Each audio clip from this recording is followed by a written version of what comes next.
ఇలాంటి భక్తి ఉండాలి నీకు నాకు. అందరి ముందడేమో ఏదో బాధ పోగొట్టుకున్నట్టుగా ఉంటాం, దైవ సందులో ఏమో వేషత్తుగా ఉంటాం. అదేంటి అంత ఉల్టా పల్టా? నువ్వు అందరి ముందటేమో ధైర్యంగా ఉండాలి, ఏ లోటు లేకుండా.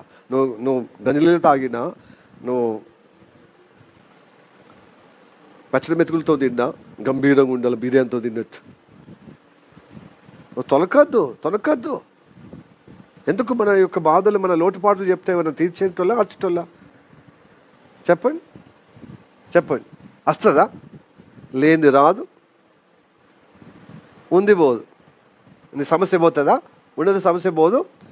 ఆ సమస్య విడుదల రాదు, సమస్యకు జవాబు రాదు. ఎందుకు చెప్పడం అండి?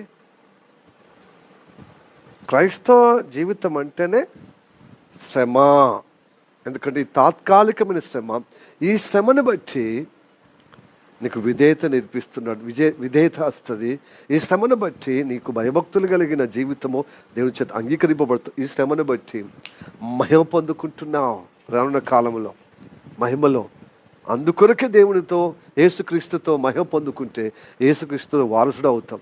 అంటే ఆయన ఊరికిన మహిమ పొందుకున్నాడా? ఆయన శ్రమ పడ్డాడు కాబట్టి మహిమ పొందాడు.